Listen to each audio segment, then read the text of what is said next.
The year is 895 AD in the North Atlantic. King Orvandel and his bastard brother Fjolnir return to their kingdom with chests full of riches after his overseas conquests. Orvandel reunites with his wife Gudrun and his son Amleth, who is gifted a special necklace that Orvandel took from a prince he killed. Fjolnir also reunites with his baby son Thur, yet his mood quickly gets sour when the court jester Hymir makes fun of him. After the banquet, Orvandel spends some time with Gudrun and shows her where he's been wounded. Gudrun worries, but Orvandel tells her he'll be fine for now because he doesn't plan to die like an invalid. He'll die with honor in combat.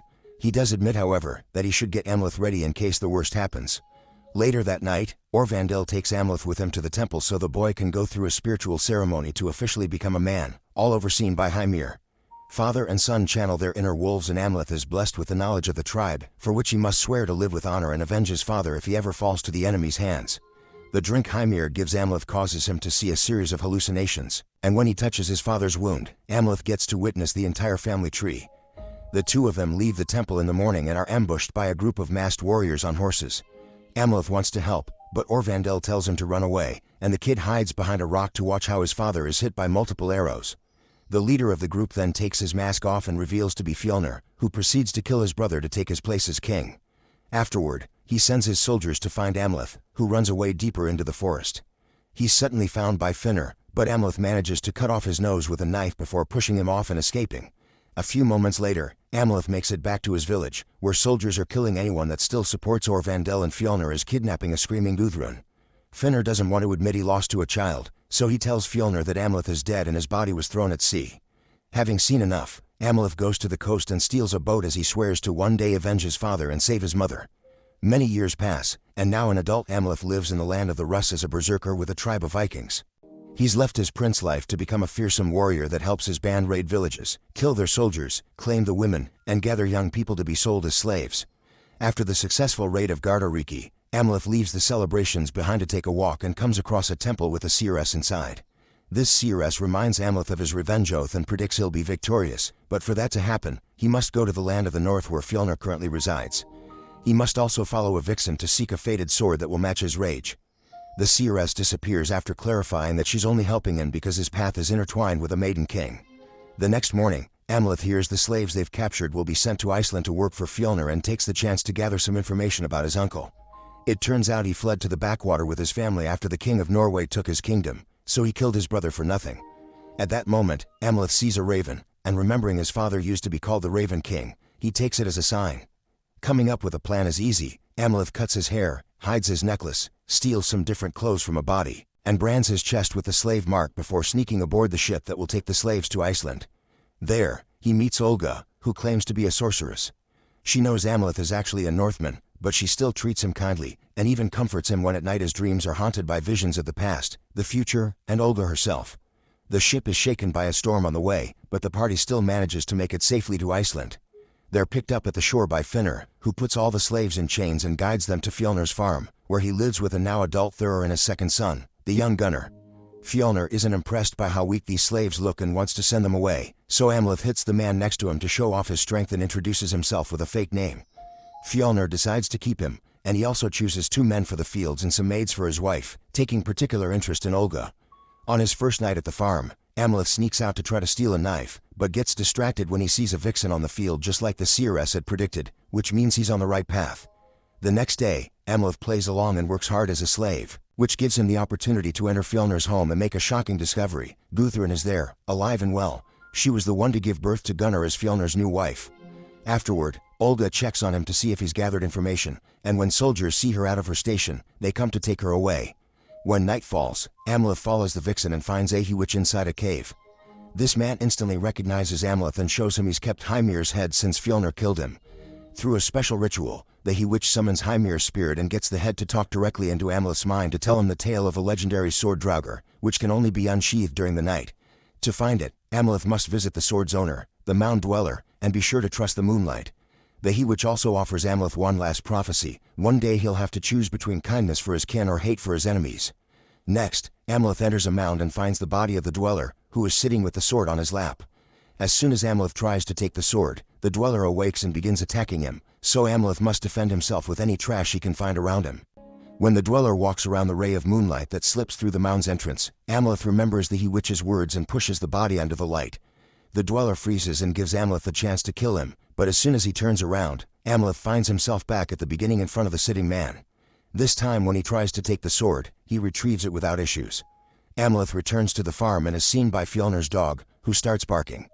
To make him shut up, Amleth growls at him, getting Fjolnir to dismiss the barking as unimportant and to miss Amleth. Then, Fjolnir goes looking for Olga to spend the night with her, but Olga shows him it's her period, meaning she isn't available. She also tries to attack Fjolnir, but he just easily pushes her aside and orders the headmaid to teach Olga some manners before leaving. Amleth sees all this from his hiding spot and thinks it's the perfect moment to attack, but the sun is rising and he can't unsheath the sword, so he hides it until the right time comes. The next day, Amleth tells Olga about the sword, and she agrees to help because she wants her freedom too. She has access to the kitchen, but Amleth makes sure to clarify something: he intends to rescue his mother as well.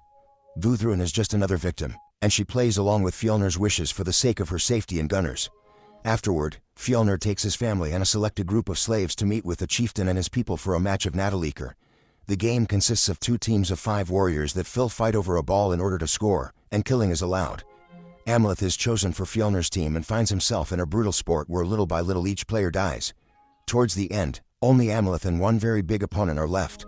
Fjolnir's team is losing and that drives Gunnar mad, so he tries to steal the ball to score and is attacked by the opposite team's player. Gunnar is knocked down, but before he gets killed, Amleth jumps in his defense and kills his opponent. Later during the celebrations, Thur approaches Amleth to congratulate him for his loyalty and bravery. As a reward, from now on, Amleth will have privileges at the farm. He'll work less, command the other slaves, and be allowed to choose a woman for himself. Thur tells him he's even allowed to choose Olga because Fjolnir has given up on her and her attitude. Amleth doesn't think about it twice and looks for Olga, then takes her deep into the forest so they can get busy without anybody else watching.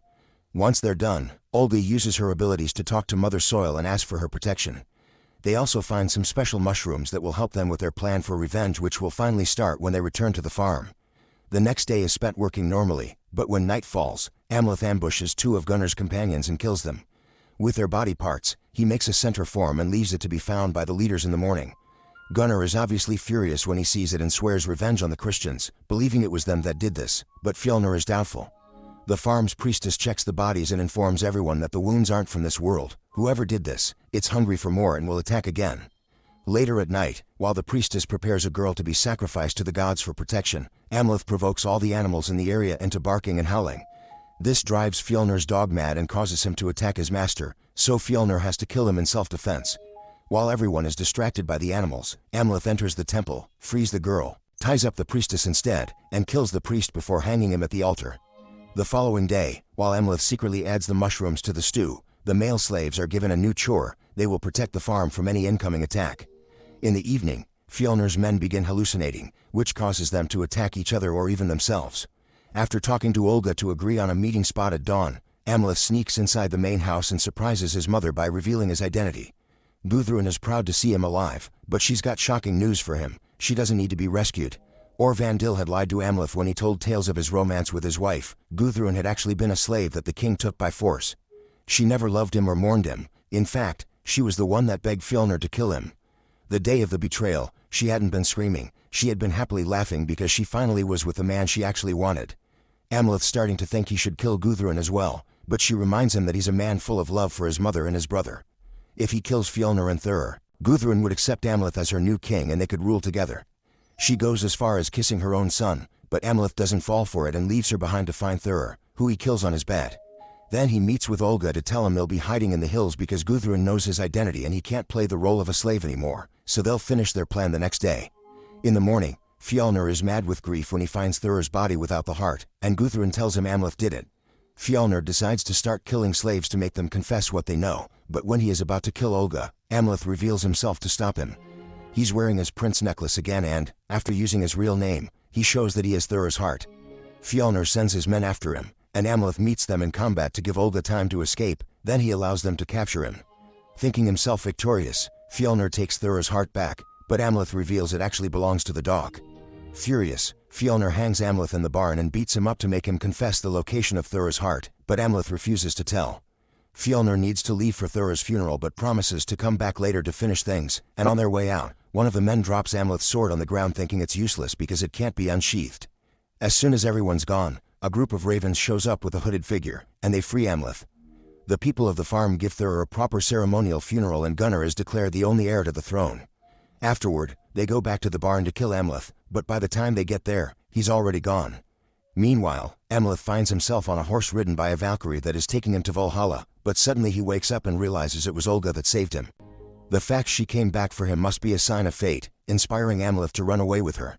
He's got kinsmen in Orkney, so they could find passage there. After a day of horse riding, the couple finds a boat and is allowed aboard. Amleth notices Olga has a scar on her neck that Fjölnir left there with his knife and decides to kiss it for comfort. This act gives him a vision of the family tree again. Thanks to this, Amleth learns Olga is pregnant with twins, and one of them will be the Maiden King from the Seer's prophecy. This should be good news, but Amleth fears that his children will never be safe as long as Fjölnir lives. Remembering he was told he would have to choose between kindness for his kin or hate for his enemies, Amleth decides to choose both. This should be good news, but Amleth fears that his children will never be safe as long as Fjölnir lives. While Amleth swims back to the shore, Olga calls the wind spirits to protect the ship's journey. When night falls, Amleth sneaks back into the farm and begins killing all the warriors, taking extra pleasure in slowly finishing Finnar through what's left of his nose. After freeing all the women, Amleth enters the main house and is attacked by Gudrun, who is wielding a sword Fjölnir left her for protection. However, she has no warrior training, and it's incredibly easy for Amleth to kill her with a sword through the heart. At that moment, Gunnar shows up and jumps on Amleth's back to stab him a couple of times, but Amleth shakes him off and quickly kills him as well. Fjölnir shows up next and, as he picks up the bodies of his family, he asks Amleth to meet him at the gates of Hell, meaning the crater of the volcano Hekla, for a final proper duel. Bleeding heavily from the stab wounds, Amleth watches the slaves burn down the farm before leaving for the volcano. On his way up to the crater, Amleth finds the bodies of Gudrun and Gunnar, so he gives them his blessing before finally meeting with Fjölnir. Both men are outstanding warriors and the battle's pretty balanced at first, but Amleth is already hurt, thus it doesn't take long for Fjölnir to overpower him. However, Amleth finds strength in his anger to rise again and, after exchanging a few more blows, both men kill each other at the same time. As he passes out, Amleth has a vision of Olga with his twins before a Valkyrie appears to take his soul through the gates of Valhalla. Make sure to subscribe and turn on notifications for more videos like this.